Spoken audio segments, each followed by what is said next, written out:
Di setiap bangsa, selalu ada sosok yang menjadi fondasi. Seseorang yang lahir dari rahim rakyat, tumbuh dalam gejolak zaman, dengan segenap jiwa yang membentuk sebuah takdir baru. Ia bukan hanya pemimpin, tapi juga penyair, orator, bahkan dianggap pemberontak. Hal ini juga berlaku pada bangsa Indonesia. Namanya terukir di setiap sudut sejarah, dari Sabang hingga Merauke kenal siapa dia. Ia adalah Soekarno. Tapi, siapa sebenarnya dia? Di balik sorotan mata dunia, di balik jutaan suara yang memanggil namanya, ada sebuah kisah yang lebih dalam, tentang perjuangan, pengkhianatan, dan warisan abadi yang tak pernah mati. Ini bukan sekedar cerita sejarah, melainkan kisah seorang manusia yang menjadi fajar bagi sebuah bangsa.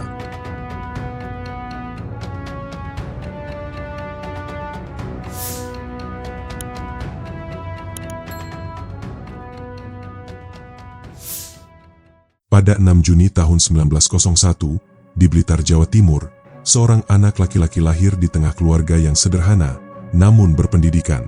Namanya Kusno Sosrodihardjo, sebuah nama yang kemudian diganti menjadi Soekarno. Hal ini dikarenakan ada anggapan bahwa namanya tidak cocok, yang menyebabkan Soekarno sering sakit-sakitan. Ayahnya, Raden Sukemi, yang merupakan seorang guru keturunan bangsawan Jawa. Ibunya, Ida Ayu Nyoman Rai, yang berasal dari kasta Brahmana di Bali.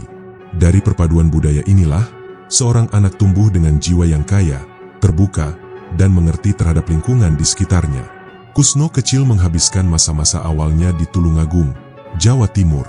Namun, jiwanya yang haus akan ilmu dan pergerakan membawanya pindah ke Surabaya, kota yang saat itu menjadi pusat pergerakan nasional. Di sana, ia tinggal di rumah seorang tokoh pergerakan nasional. Tak lain adalah Hos Cokroaminoto, yang kemudian menjadi mentor sekaligus mertuanya. Di rumah itu, Kusno tidak hanya belajar, tetapi juga berinteraksi dengan tokoh-tokoh besar lainnya, seperti Semaun, Musso, dan Kartosuwiryo. Di Surabaya, Soekarno muda melihat langsung ketidakadilan kolonialisme Belanda. Ia menyaksikan bagaimana kaum pribumi hidup dalam kemiskinan dan penindasan. Pengalaman inilah yang membentuk dirinya. Di sekolah HBS, atau setingkat sekolah menengah umum, ia tidak hanya belajar mata pelajaran formal, tetapi juga membaca buku-buku yang dilarang saat itu, yaitu tentang revolusi dan kemerdekaan. Ia menyerap pemikiran-pemikiran dari tokoh-tokoh dunia seperti Karl Marx, Vladimir Lenin, dan Karl Kautsky. Dari sanalah, benih-benih nasionalisme yang tadinya hanya berupa rasa, kini tumbuh menjadi sebuah ideologi yang kuat. Ia mulai merumuskan gagasannya sendiri. Soekarno menyadari bahwa pergerakan harus menyentuh rakyat paling bawah sekalipun, bukan hanya kaum intelektual. Ia menamai ideologinya Marhaenisme, sebuah paham yang merangkul kaum Marhaen, yaitu petani, buruh, dan rakyat kecil yang hidup dalam kesusahan. Saat ia melanjutkan pendidikannya di Teknis Hogeschool, atau THS yang sekarang menjadi ITB, di Bandung, semangat itu semakin membara. Di kota ini, Soekarno menemukan panggungnya.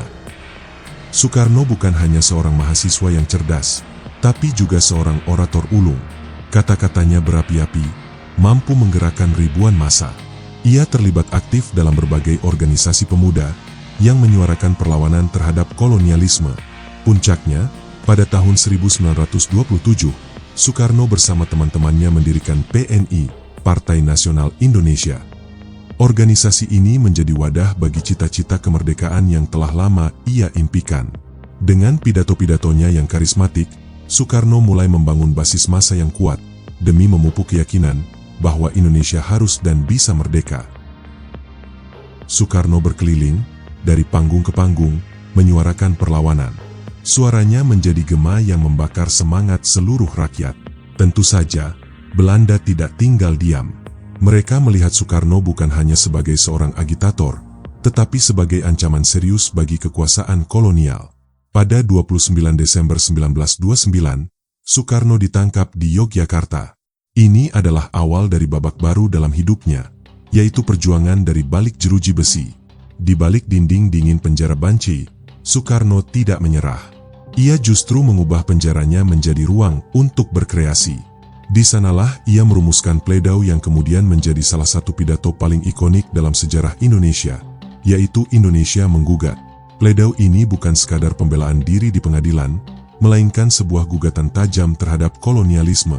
Ia mengecam imperialisme, menelanjangi ketidakadilan, dan menegaskan hak bangsa Indonesia untuk merdeka. Pledoi ini dicetak dan disebarkan secara luas, menjadi semacam manifesto perlawanan yang menginspirasi banyak orang. Meskipun ia kembali dijebloskan ke penjara dan diasingkan ke ND dan Bengkulu, semangat Soekarno tidak pernah padam. Pengasingan justru memberinya waktu untuk merenung dan menguatkan ideologinya. Di ND, di bawah pohon sukun, ia melahirkan gagasan Pancasila yang kelak menjadi dasar negara. Pengaruh perjuangan Soekarno melampaui batas-batas regional Indonesia. Kisahnya yang berani, dari seorang orator yang menggerakkan massa hingga menjadi tahanan politik yang tak pernah patah semangat, menjadi inspirasi bagi para pejuang kemerdekaan di seluruh Asia dan Afrika. Ia membuktikan bahwa perlawanan tidak hanya bisa dilakukan dengan senjata, tetapi juga dengan kata-kata, ide, dan keyakinan yang tak bisa diredam. Di tengah gejolak Perang Dunia Kedua, Jepang datang dan menggusur kekuasaan Belanda dari tanah air. Kedatangan mereka memberi harapan baru bagi pergerakan kemerdekaan, tetapi juga membawa dilema besar. Bagi Soekarno, ini adalah pilihan yang sulit, bekerja sama dengan penjajah baru demi meraih kemerdekaan, atau tetap berjuang di akar rumput. Soekarno mengambil jalan yang berani. Ia memilih untuk bekerja sama dengan Jepang. Langkah ini dipandang kontroversial. Banyak pejuang lain mencapnya sebagai kolaborator. Namun, Soekarno memiliki visi jangka panjang. Ia menggunakan Jepang sebagai jembatan untuk mempersiapkan kemerdekaan. Ia memanfaatkan Jepang untuk membangun kekuatan, melatih pemuda dalam barisan-barisan militer, dan menyebarkan ideologi nasionalisme secara lebih masif melalui propaganda Jepang. Selama masa ini, ia menjadi pemimpin yang diakui oleh rakyat dan membangun fondasi yang kokoh untuk sebuah negara. Ketika Jepang menyerah pada 15 Agustus 1945, berita itu menjadi pemicu sebuah drama politik. Para pemuda mendesak Soekarno dan Muhammad Hatta untuk segera memproklamasikan kemerdekaan tanpa campur tangan Jepang sedikitpun. Para pemuda takut jika proklamasi terlambat, Belanda akan kembali dan merebut kekuasaan. Soekarno dan Hatta, yang lebih pragmatis, ingin memastikan semuanya terencana dengan matang dan meminimalisir risiko pertumpahan darah. Ketegangan mencapai puncaknya pada 16 Agustus 1945. Sekelompok pemuda menculik Soekarno dan Hatta ke Rengas Dengklok, sebuah daerah di dekat Karawang. Di sana, mereka didesak untuk segera mengambil keputusan. Peristiwa ini, yang dikenal sebagai peristiwa Rengas Dengklok, peristiwa ini merupakan momen krusial yang menunjukkan ketegasan para pemuda dan dilema para pemimpin. Akhirnya, Soekarno menyetujui untuk memproklamasikan kemerdekaan sesegera mungkin. Mereka kembali ke Jakarta. Di rumah Laksamana Maeda, naskah proklamasi dirumuskan dengan tergesa-gesa. Pada 17 Agustus 1945, di sebuah rumah sederhana di Jalan Pegangsaan Timur nomor 56, momen yang ditunggu-tunggu pun tiba. Dengan suaranya yang berwibawa dan penuh keyakinan, Soekarno membacakan naskah proklamasi kemerdekaan Indonesia. Maka, sebuah bangsa baru lahir, di tengah gema kata-kata yang telah diperjuangkan selama bertahun-tahun. Tantangan yang dihadapi Soekarno sebagai Presiden pertama Republik Indonesia jauh lebih berat daripada sekadar memproklamasikan kemerdekaan. Di masa-masa awal, ia harus memimpin bangsa yang baru lahir, yang langsung dihadapkan pada ancaman nyata yaitu agresi militer Belanda. Belanda berupaya merebut kembali kendali atas wilayah jajahannya, dan Soekarno harus memimpin perlawanan fisik dan diplomatis. Ia berjuang di dua front, membangkitkan semangat rakyat untuk berperang, sekaligus mengirim diplomat-diplomat terbaiknya ke panggung internasional. Pada tahun 1950-an, setelah kemerdekaan diakui, Indonesia menghadapi gejolak politik yang tak kunjung usai. Soekarno melihat demokrasi liberal tidak cocok untuk Indonesia karena hanya memicu perpecahan. Untuk mengatasi itu, ia meluncurkan konsep demokrasi terpimpin pada tahun 1959. Gagasan ini bertujuan untuk mengendalikan politik yang kacau dengan menempatkan presiden sebagai pemegang kekuasaan tertinggi. Ini adalah langkah kontroversial yang dianggap banyak pihak sebagai kemunduran demokrasi. Namun Soekarno meyakini ini adalah satu-satunya cara untuk menyelamatkan bangsa dari perpecahan. Untuk mempersatukan berbagai golongan, Soekarno memperkenalkan ideologi Nasakom, nasionalisme, agama, komunisme. Ia ingin merangkul seluruh kekuatan politik di Indonesia, termasuk kelompok nasionalis, agamis, dan komunis, yang saat itu menjadi kekuatan besar. Ide ini menimbulkan gejolak dan kontroversi yang hebat, terutama dari kelompok anti-komunis dan Islam, yang menolak keberadaan Partai Komunis Indonesia, PKI, yang semakin kuat di bawah payung Nasakom. Di kancah internasional, Soekarno dikenal dengan kebijakan luar negerinya yang anti-Barat. Ia menjadi salah satu pendiri gerakan non-blok, menolak aliansi dengan blok Barat maupun blok Timur.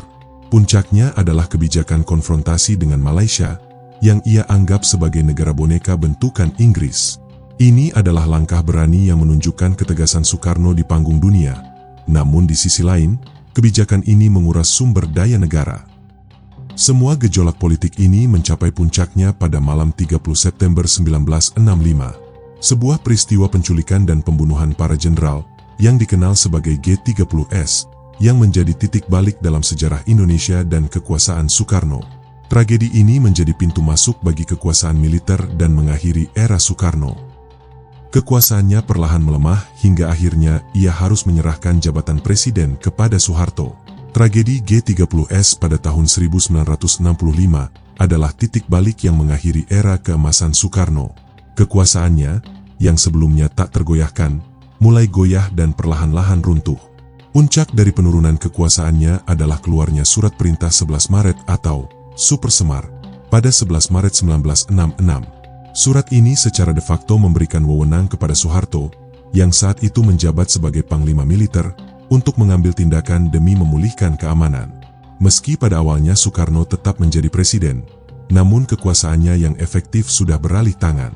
Kewibawaan Soekarno terus terkikis. Pidato Nawaksara yang ia sampaikan di hadapan MPRS ditolak. Rakyat menuntut pertanggungjawaban atas G30S dan krisis ekonomi. Soekarno, yang dulunya adalah penyambung lidah rakyat, kini terisolasi. Tekanan dari berbagai pihak semakin besar, dan pada 12 Maret 1967, MPRS secara resmi mencabut kekuasaan Soekarno sebagai presiden. Kemudian Soeharto diangkat sebagai presiden berikutnya, yang mengakhiri 22 tahun kepemimpinan Soekarno. Masa-masa akhir hidup Soekarno dihabiskan dalam status tahanan rumah.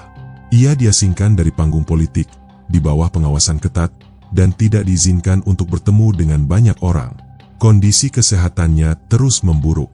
Penyakit ginjal yang ia derita semakin parah, dan ia tidak mendapatkan perawatan medis yang layak. Pada 21 Juni 1970, sang proklamator menghembuskan napas terakhirnya di Jakarta. Kematiannya menandai akhir dari sebuah era.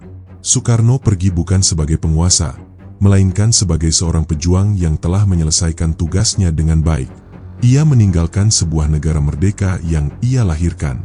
Warisan Soekarno jauh lebih besar daripada sekadar jabatannya sebagai presiden. Pidato-pidatonya yang khas, gagasannya tentang Pancasila, dan perannya sebagai orator ulung terus menginspirasi pemuda berikutnya. Ia adalah simbol perjuangan, kemerdekaan, dan jati diri sebuah bangsa yang tidak akan pernah dilupakan. Jangan lupa untuk meninggalkan like, subscribe jika berkenan, dan share bila video ini dirasa bermanfaat. Terima kasih, sampai jumpa di video berikutnya.